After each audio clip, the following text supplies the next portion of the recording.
In my practice and in my experience, it's really more a matter of when you will become a candidate than whether you will become one. This is actually the only facelift technique that I've been using lately because it consistently gives me natural outcome, long-term results, and overall facial harmony. I'm Dr. Tatiana Luna. As a board-certified plastic surgeon specialized in advanced facial rejuvenation techniques, I see many patients in my consultation who come in thinking that a facelift is simply a skin procedure, when in reality, aging happens much deeper. The moment to consider it is when you're noticing that facial aging changes are starting to show up in your face. When there is laxity of the mid-face and lower face, or when you start noticing jowls, when the marionette lines begin to deepen, and there is significant laxity of the neck with loss of jawline definition and the formation of platysmal bands. These are all signs of aging of the mid-face, lower face, and neck, which are exactly the structures that we address during a deep plane facelift. Two patients the same age may require a facelift at different moments in life, and this is because tissues respond differently to the passage of time. This is not a standardized procedure. It is a tailored approach based on anatomy, and that's why the surgeon's experience directly influences safety, facial movement, and long-term results. Recovery is a major concern for patients, but a deep plane facelift is not necessarily more painful than a traditional one. Actually, the swelling is often less dramatic because the tissues are handled with much greater precision and delicacy, and there is a more limited dissection under the skin.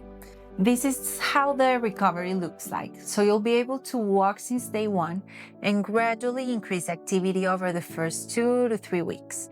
Very often, someone who doesn't know you won't even notice you had surgery after 2 weeks.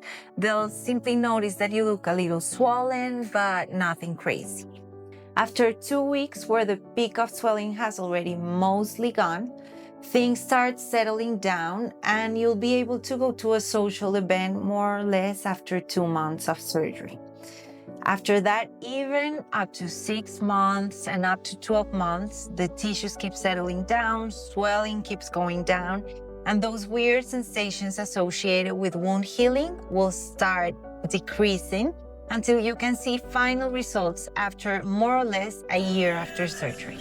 It may be often that after considering having a facial rejuvenation procedure, you think about the different options you have, and you find on the internet, on ChatGPT, the option of a mini facelift. So I'm going to explain a little bit about it, what it consists of, some advantages and disadvantages, and the differences with the deep plane facelift. A mini facelift is a procedure that tends to consist of just stretching of the skin, maybe some sutures on the deep plane, but not dissection and actually mobilization of this structure.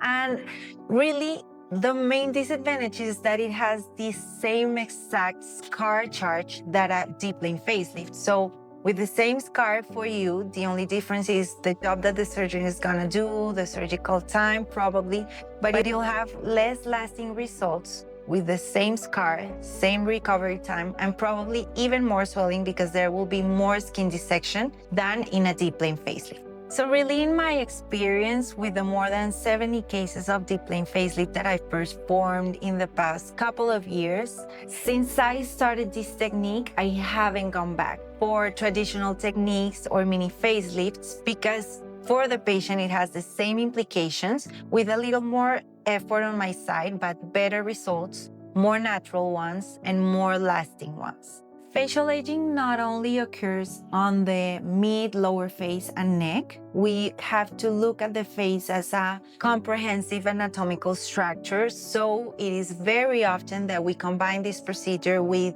blepharoplasty, brow lift, and fat grafting to complement the result and give a harmonious and comprehensive result after a deep plane facelift. And now that we've addressed the whole deep structure of the face, we also need to address the skin quality, its texture, its color, and we can do this with technologies, not fillers, not surgeries. We have to start by a very well-planned skincare routine, sunscreen protection, and also some treatments that we can do to improve the skin quality, such as microneedling, exosomes, PRP, radiofrequency, and others. When facial rejuvenation is approached holistically, the results tend to be more refined and more long-lasting. So facial rejuvenation planning should start by education, having a comprehensive consultation with your plastic surgeon, somebody who has the experience and the anatomical knowledge to give you safe and natural results. If you want to learn more about deep plane facelift, the science behind facial aging, I recommend you the video that is linked on the comments below.